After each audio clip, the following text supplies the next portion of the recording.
Halo semua, gimana kabarnya? Semoga selalu sehat dan bahagia ya. Kami dari kelompok 13 kali ini akan mempresentasikan materi Positive Psychology at Work atau penerapan psikologi positif dalam lingkup kerja. Sebelum masuk ke materi, ada baiknya kita memperkenalkan diri terlebih dahulu. Kelompok 13 terdiri dari Ini Gusti Ayu Putu Megari, Nimade Ayu Putri Mahadewi, Nabila Ardeswari Kirana, dan Sang Ayu Made Sintia Putri Astuti.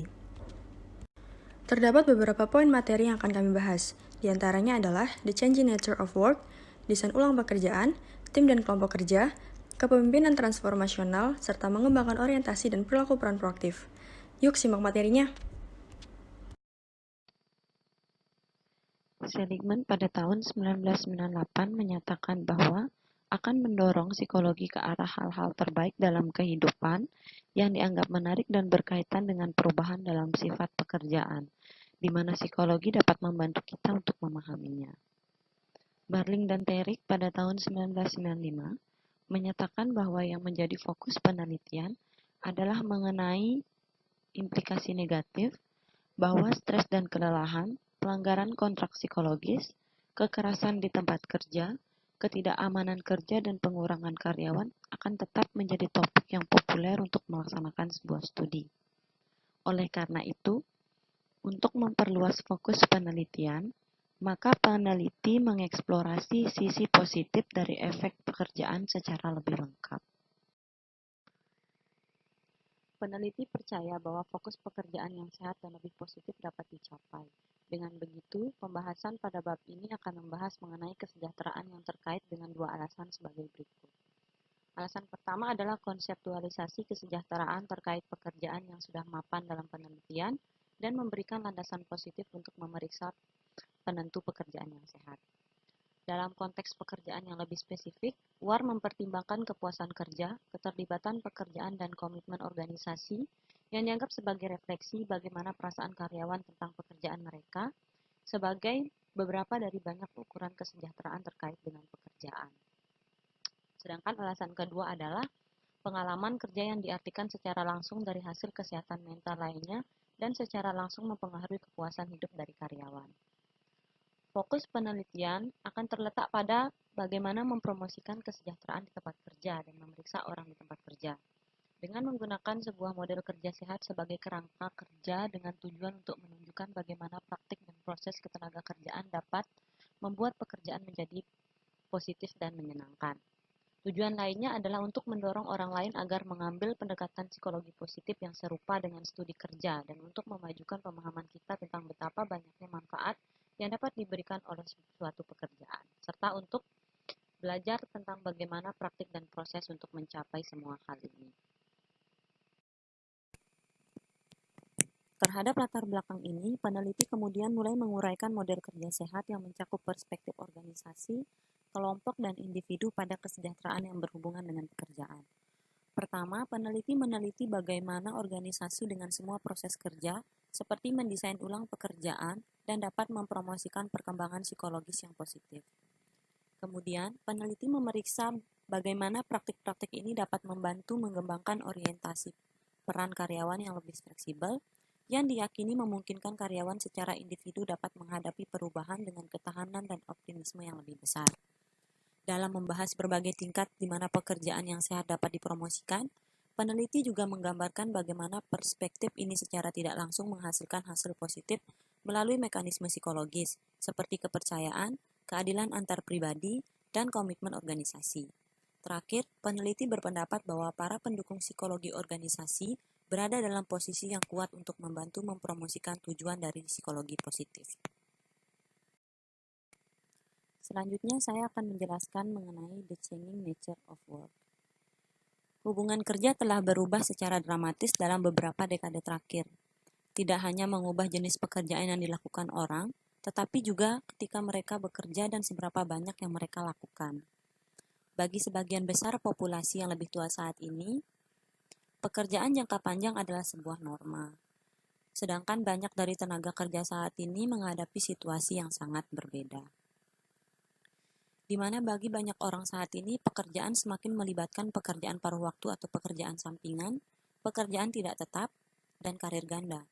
Selain itu, tidak hanya lebih banyak pekerja yang memiliki banyak pekerjaan, tetapi ada peningkatan paralel dalam kerja lembur yang dilakukan oleh individu-individu tersebut. Terhadap latar belakang dari jumlah jam kerja yang lebih besar dan pekerjaan sementara yang lebih banyak, beberapa karyawan juga menghadapi pilihan dan kontrol yang berkurang, karena mereka dipaksa untuk mengambil jam kerja dan pengaturan kerja yang bertentangan dengan preferensi yang dimiliki. Seperti yang akan dibahas selanjutnya, persepsi tentang kontrol pribadi memainkan peran kunci dan cara kerja yang dialami.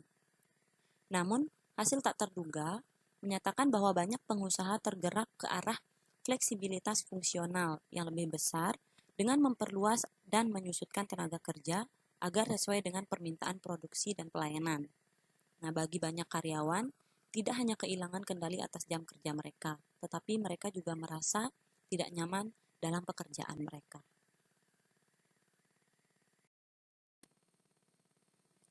Bagi banyak organisasi, perjuangan untuk bersaing berarti mengadopsi praktik-praktik yang berupaya mengurangi biaya dan meningkatkan produktivitas dan mentalitas. Berbuat lebih banyak dengan lebih sedikit merupakan prinsip yang lebih mengutamakan keuntungan daripada kesejahteraan dari karyawan. Tantangan yang dihadapi pengusaha dan karyawan tidak hanya mencerminkan hubungan mereka dengan lingkungan eksternal mereka, tetapi juga membimbing dan mempengaruhi kehidupan internal dari organisasi tersebut. Kombinasi dari hubungan kerja yang tidak pasti dan struktur persaingan yang terus berubah dapat membuat sifat pekerjaan lebih intensif, baik bagi pengusaha maupun bagi karyawan. Di tengah kondisi ini, tidak mengherankan bahwa pekerja menjadi lebih berkecil hati dengan menurunnya kualitas kehidupan kerja mereka. Lingkungan kerja inilah yang merupakan titik awal untuk pemeriksaan mengenai bagaimana tujuan dari psikologi positif dapat diintegrasikan ke dalam cara individu dalam melakukan dan memahami suatu pekerjaan mereka. Peneliti berpendapat bahwa untuk membuat pengalaman kerja lebih positif, dalam lingkungan kerja yang membingungkan saat ini, harus ada komitmen dari individu dan organisasi untuk meningkatkan kualitas kehidupan kerja. Di satu sisi, manajer harus mendesain organisasi dengan cara yang memungkinkan karyawan melakukan pekerjaan yang bermakna dengan cara yang sehat. Dan di sisi lain, karyawan juga harus merangkul peluang yang memanfaatkan situasi yang tidak stabil seperti saat ini. Baik, di sini saya akan melanjutkan presentasi dengan desain ulang pekerjaan. Bentuk desain ulang pekerjaan yang memaksimalkan efektivitas dan kesejahteraan karyawan. Pada bagian ini memfokuskan pada aspek-aspek utama dari desain kerja penelitian, mendasarkan diskusi dalam dua pendekatan yang berpengaruh, yaitu model karakteristik pekerjaan dan model permintaan to control. Job Characteristic Model atau GCM adalah salah satu teori desain pekerjaan yang paling berpengaruh. Ada 5 karakteristik dalam GCM, yaitu variasi keterampilan, tugas identitas, signifikansi tugas, otonomi tugas, dan umpan balik tugas. Kehadiran dimensi-dimensi pekerjaan ini mengarah pada 3 kondisi psikologis, yaitu persepsi kebermanfaatan pekerjaan, tanggung jawab yang dirasakan atas hasil, dan pengetahuan tentang hasil. Menurut GCM, kontrol tugas yang tinggi dan umpan balik sangat penting untuk memaksimalkan potensi motivasi dan pembelajaran suatu pekerjaan. Terlibat dalam pekerjaan yang berkualitas menghasilkan perasaan kebermaknaan dan signifikansi bagi karyawan. Sementara juga mendorong akuisisi pengetahuan yang lebih besar, rasa penguasaan, dan kesejahteraan secara keseluruhan. Permintaan atau model kontrol, menurut model ini, lingkungan kerja yang sehat adalah lingkungan yang sesuai tuntutan.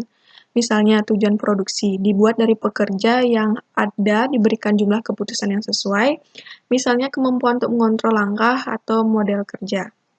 Karasek dan Theorel 1990 mengusulkan spiral perilaku untuk menjelaskan efek dari desain kerja pada kesejahteraan melalui mekanisme pembelajaran dan pengembangan. Pekerjaan dengan tuntutan tinggi dan kontrol tinggi disebut pekerjaan aktif dalam permintaan atau model kontrol. Dapat menghambat ketegangan dengan mempromosikan kepercayaan diri, karyawan, dan pembelajaran aktif. Dengan kata lain, pekerja dengan pekerjaan aktif lebih mungkin menerapkan strategi coping dan mencari situasi yang menantang, meningkatkan penguasaan. Dengan demikian, semakin mendorong keterampilan dan akuisisi pengetahuan. Lalu pekerjaan yang dikatakan santai yaitu tuntutan rendah dan kontrol tinggi, tidak memberikan karyawan dengan motivasi intrinsik seperti itu. Pekerjaan ketegangan tinggi tuntutan tinggi dan kontrol rendah, cenderung membajiri karyawan, dan mendorong suatu bentuk ketidakberdayaan yang dapat merusak rasa penguasaan karyawan, dan menghalangi mereka untuk mengembangkan dan menggunakan keterampilan. Lalu pekerjaan pasif, tuntutan rendah, dan kontrol rendah tidak mendorong pengembangan keterampilan dan dapat mengakibatkan ketidakberdayaan karyawan, mirip dengan ditemukan dalam pekerjaan yang lebih tinggi. Lalu, kejelasan peran, perjanjian peran, dan beban peran. Di sini ada 3 karakteristik pekerjaan yang berhubungan dengan bagaimana pekerjaan dialami, yaitu kejelasan peran, perjanjian peran, dan beban peran. Basis penelitian yang luas telah mengeksplorasi bagaimana memiliki informasi dan prediksi yang cukup dalam pekerjaan seseorang. Misalnya kejelasan peran, serangkaian permintaan dan harapan yang terbatas, misalnya perjanjian peran, dan pekerjaan yang menantang namun dapat dikelola, misalnya beban peran. Dapat mempengaruhi moral karyawan dan kesejahteraan terkait pekerjaan. Dalam hal kejelasan peran dan perjanjian peran, Jackson and Scholar 1985, meta-analisis properti ini di berbagai hasil individu adalah informatif. Kepuasan kerja dan komitmen organisasi konsisten berhubungan positif dengan kejelasan peran, seperti kurangnya kecemasan dan kesejahteraan karyawan. Selanjutnya, analisis yang sama menemukan bahwa kepuasan dengan gaji, pengawas dan rekan kerja secara positif terkait dengan perjanjian peran. Juga sangat penting dalam hubungan kerja baru adalah tingkat beban peran mengingat peningkatan jumlah dan laju pekerjaan yang dihadapi banyak pekerja. Baik, selanjutnya kita akan membahas tentang tim dan kelompok kerja. Tim dan kelompok kerja merupakan metode kerja dengan memenuhi tuntutan pekerjaan secara bersama-sama. Kelompok kerja dapat dijadikan sarana untuk meningkatkan efektivitas pribadi dan juga organisasi. Menurut Gusso dan Diction 1996 tentang efektivitas tim, mendefinisikan kelompok kerja sebagai kesatuan yang terdiri dari individu yang melakukan tugas dengan saling tergantung satu sama lain untuk memenuhi tujuan organisasi dan yang dapat dengan mudah membedakan diri dari kelompok kerja lain. Dalam kelompok kerja, ternyata ada hubungan antara manfaat kerja kooperatif dengan kesehatan mental yang lebih baik. Kemudian, terdapat studi yang telah mengaitkan kerja tim dengan kesejahteraan atau well-being pada individu yang lebih baik. Ada sejumlah alasan untuk manfaat tersebut. Yang pertama, bekerja dengan sekelompok orang menyediakan jaringan sosial. Bekerja secara kelompok memberikan dukungan sosial, anggota kelompok dapat menjalin hubungan pertemanan, bantuan emosional, dan yang dapat membantu diri sendiri dan orang lain dalam mengatasi tugas dan tuntutan antar pribadi. Yang ketiga, kelompok kerja dapat membantu memenuhi kebutuhan pribadi untuk menjadi bagian dari kelompok tersebut.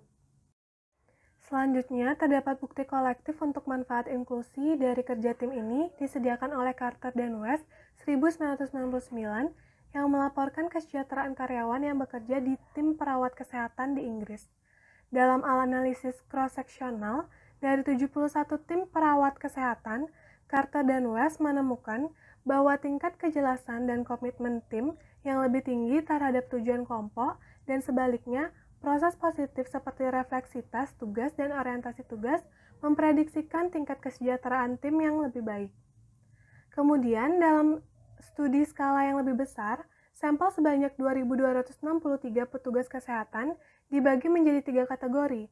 Mereka yang merasa anggota tim yang terdefinisikan dengan baik, mereka yang melaporkan berada dalam tim yang didefinisikan secara ambigu atau disebut tim semu, dan mereka yang bekerja sendiri. Dengan menggunakan kuesioner kesehatan umum sebagai ukuran kesehatan mental, anggota tim yang lebih baik melaporkan kesehatan psikologis yang lebih baik daripada anggota tim yang kurang terdefinisikan dengan baik atau yang bekerja sendiri. Temuan seperti ini memperkuat gagasan Jahoda 1982 tentang pentingnya konteks sosial di tempat kerja untuk kesejahteraan psikologis karyawan. Kemudian, bekerja secara tim ternyata melibatkan reaksi emosional karyawan terhadap kelompok kerja dan organisasi mereka. Terdapat pertanyaan, apakah karyawan yang sangat berkomitmen pada tim mereka juga sangat berkomitmen pada organisasi? Menurut Allen 1996, berpendapat bahwa penelitian sejauh ini belum menunjukkan apa yang disebut kongruensi grup organisasi.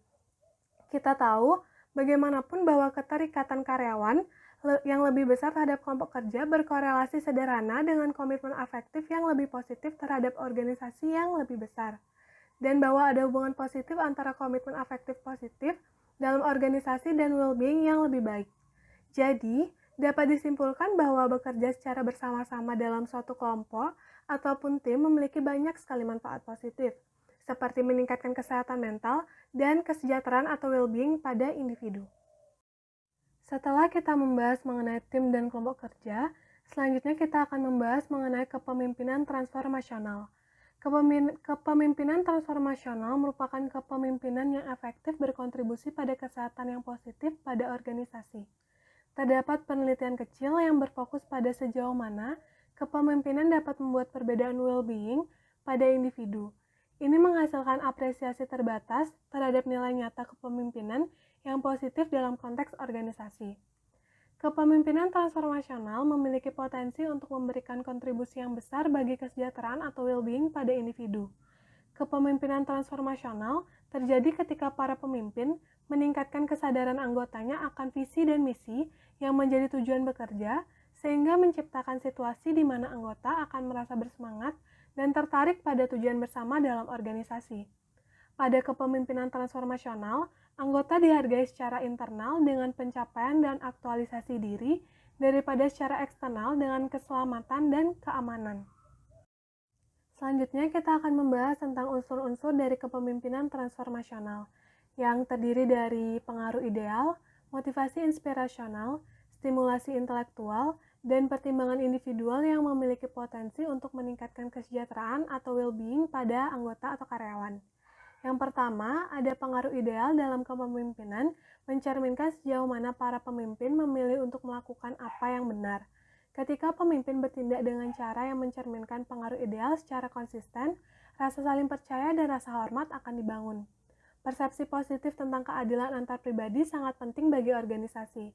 Hal ini akan mengikuti perilaku dari pemimpin tersebut.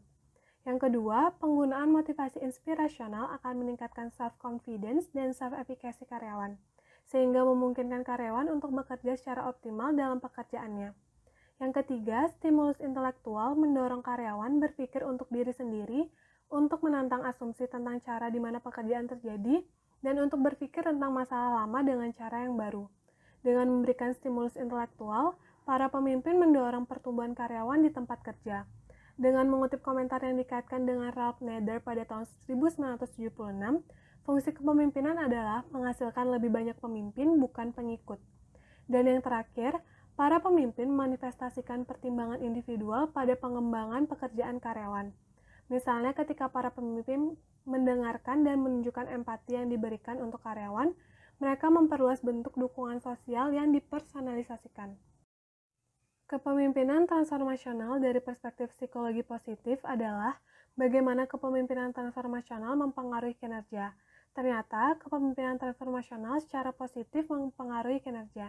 Secara khusus, tidak memberikan efek langsung pada hasil kinerja, tapi sebaliknya, itu meningkatkan kinerja, di mana sejauh mana pemimpin meningkatkan moral karyawan secara umum dan komitmen afektif khususnya pada organisasi.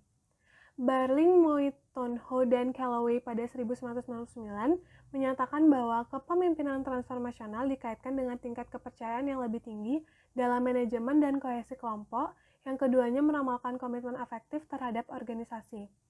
Kepemimpinan transformasional dikaitkan secara konsisten dengan tingkat kepuasan yang lebih tinggi dengan kepemimpinan, kepercayaan pada pimpinan, dan persepsi terhadap keadilan. Semua faktor tersebut dipengaruhi secara positif oleh kepemimpinan transformasional, seperti komitmen afektif, kepercayaan dalam manajemen, keadilan yang dirasakan, dan self-efficacy. Oleh karena itu, kepemimpinan transformasional memiliki potensi untuk menghasilkan kesejahteraan atau well-being pada karyawan yang lebih positif dan kesehatan mental yang lebih baik. Hal ini adalah prasyarat untuk menghasilkan kinerja yang unggul. Kinerja yang unggul akan menuntut kehadiran kepemimpinan transformasional di atas dan di luar pertukaran dasar atau transaksi konstruktif antara manajemen dan karyawan yang merupakan salah satu manajemen yang baik. Ternyata, kepemimpinan transformasional memiliki keterkaitan dengan kecerdasan emosional. Kecerdasan emosi terdiri dari kesadaran diri dan kemampuan untuk mengendalikan emosi, berempati dan kemampuan untuk mempengaruhi emosi orang lain, serta kemauan dan kemampuan untuk menunda kepuasan. Keberhasilan dalam organisasi dianggap sebagai fungsi dari tingkat kecerdasan emosional. Kepemimpinan transformasional juga terkait dengan perkembangan moral kognitif. Para pemimpin yang mengenali sejumlah besar strategi kerjasama sosial menunjukkan perkembangan moral yang lebih maju, juga lebih mungkin untuk mengenali manfaat dan menggunakan perilaku dalam kepemimpinan transformasional. Meskipun arah kausalitas hubungan antara kepemimpinan transformasional, kecerdasan emosional, dan perkembangan moral kognitif tetap tidak terbukti, namun hubungan ini melengkapi bukti bahwa perilaku kepemimpinan transformasional dapat dikembangkan di tempat kerja. Berlin et al. Tahun 1996 melakukan studi kontrol outcome terhadap manajer bank yang dibagi menjadi dua kelompok, yaitu kelompok yang menerima pelatihan kepemimpinan transformasional dan yang tidak menerima pelatihan. Manajer dinilai sebelum, saat itu, dan 4 bulan setelah pelatihan kepemimpinan. Penelitian ini menemukan bahwa tingkat kinerja karyawan dalam kelompok manajer yang menerima kepemimpinan transformasional melebihi karyawan yang manajernya tidak menerima pelatihan. Efek dari pelatihan ini ditunjukkan oleh perubahan dalam komitmen afektif karyawan terhadap organisasi. Organisasi yang mengadopsi kerangka kerja kepemimpinan transformasional berdampak pada tujuan kinerja yang akan dicapai dengan menghasilkan tenaga kerja yang cenderung menampilkan tingkat kesejahteraan psikologis yang lebih baik. Selanjutnya adalah bagaimana mengembangkan orientasi dan perilaku proaktif. Pada pembahasan sebelumnya telah diuraikan bahan utama untuk mempromosikan model pekerjaan yang sehat. Misalnya, dari sudut pandang organisasi, tempat kerja yang sehat didasarkan pada perancangan pekerjaan untuk memaksimalkan kinerja karyawan dalam menghadapi pekerjaan yang menantang dan juga beragam. Fungsi dan struktur tim yang terdefinisi dengan jelas tentu akan meningkatkan kesejahteraan perusahaan. Selain itu, kesehatan mental karyawan juga memiliki pengaruh yang besar bagi perusahaan. Barling dan Zakaratos berpendapat bahwa praktik kerja sehat memiliki manfaat baik untuk kesehatan karyawan dan produktivitas organisasi. Pendekatan sistematis yang dilakukan bertujuan untuk meningkatkan kualitas individu dan organisasi. Pada bab ini juga dijelaskan mengenai perilaku proaktif. Perilaku proaktif merupakan perilaku mengambil inisiatif untuk mengubah keadaan di sekitar menjadi lebih baik. Batman dan Cran mendefinisikan bentuk dasar kepribadian proaktif adalah ketika seseorang yang relatif tidak didesak oleh kekuatan situasional dan ketika seseorang dapat mempengaruhi perubahan di lingkungannya. Desain pekerjaan yang berkualitas tinggi, kerja tim, serta kepemimpinan transformasional memberikan potensi untuk pekerjaan sehat yang hanya dapat direalisasikan ketika karyawan mengambil peran aktif dalam hal tersebut. Parker, Wall, dan Jackson meneliti bagaimana pengenalan model kerja sehat dapat mempengaruhi sikap dan kinerja karyawan. Pertama, hal tersebut menunjukkan apresiasi karyawan terhadap masalah produksi yang lebih luas, seperti pemecahan masalah secara preventif serta responsif terhadap permintaan pelanggan. Berikutnya adalah RBSI atau Role-Based Self-Efficacy. Parker mengeksplorasi bagaimana karakteristik pekerjaan seperti otonomi dapat mempengaruhi kepercayaan diri karyawan, bahwa mereka benar-benar dapat melakukan serangkaian tanggung jawab peran yang lebih luas. Menggunakan desain longitudinal, Parker menemukan bahwa karyawan yang memiliki jumlah tugas yang tinggi menunjukkan kepercayaan yang lebih besar dalam kemampuan mereka untuk melakukan serangkaian tugas kerja yang lebih proaktif daripada karyawan yang memiliki ragam pekerjaan yang lebih sedikit. RBSI mengacu pada kemampuan yang dirasakan karyawan dalam melaksanakan serangkaian tugas kerja yang lebih luas dan lebih proaktif yang melampaui persyaratan teknis yang ditentukan. Selain itu, RBSI memiliki beberapa implikasi untuk pekerjaan yang sehat dan psikologi positif secara lebih umum. Berkaitan dengan karyawan, Morrison dan Phelps menemukan bahwa karyawan kerah putih atau white-collar employee lebih mungkin untuk memulai perubahan ketika mereka memiliki tingkat efikasi diri yang lebih tinggi dan merasa bertanggung jawab untuk membawa perubahan. Pekerja kerah putih merupakan istilah yang ditunjukkan kepada pekerja terdidik atau profesional rutin digaji yang bekerja di perkantoran semi-profesional, bagian administrasi, dan bagian koordinasi penjualan. Beardy, Gardner, dan War telah menunjukkan bahwa ketika menghadapi kondisi organisasi yang berubah, karyawan yang secara sukarela melakukan lebih banyak pelatihan dan memulai proyek pengembangan pribadi, melaporkan kepuasan kerja yang lebih baik. Dari sudut pandang penelitian, orientasi peran dapat berubah melalui karakteristik pekerjaan yang mendukung. Nyatanya memiliki implikasi untuk mengukur variabel seperti kepuasan kerja dan aspek lain dari kesejahteraan yang terkait dengan pekerjaan. Morrison menemukan bahwa orientasi peran karyawan mempengaruhi persepsi mereka terhadap tingkat kesejahteraan yang berkaitan dengan pekerjaan. Tujuan dari pembahasan ini adalah untuk menjelaskan bagaimana pekerjaan yang sehat dapat berkontribusi pada etika psikologi positif. bagaimana praktik dan proses kerja yang berbeda dapat membantu menciptakan tempat kerja yang lebih positif. Secara khusus, pekerjaan berkualitas tinggi dalam hubungannya dengan kepemimpinan transformasional dalam konteks berbasis tim kemungkinan akan menghasilkan kepercayaan yang lebih besar dalam manajemen, komitmen organisasi, persepsi keadilan, rasa memiliki, dan untuk berkontribusi pada pengembangan orientasi peran karyawan yang fleksibel. Proses dan mekanisme psikologi positif ini akan menghasilkan hasil yang sehat, seperti kepuasan kerja, tingkat kesejahteraan psikologis yang lebih tinggi, keselamatan fisik, rasa penguasaan yang lebih besar, peran efikasi diri yang luas, proaktif, dan peluang lain untuk pertumbuhan diri. Kondisi kesehatan dan kesejahteraan mewakili target ideal untuk intervensi organisasi serta menawarkan kepada karyawan konteks di mana mereka dapat menjadi pribadi yang unggul. Berikutnya ialah penjabaran pertanyaan beserta jawaban yang berkaitan dengan materi yang telah dijelaskan sebelumnya. Untuk pertanyaan nomor 1, apakah ada keterkaitan antara rekan kerja yang kooperatif dengan kesehatan mental karyawan?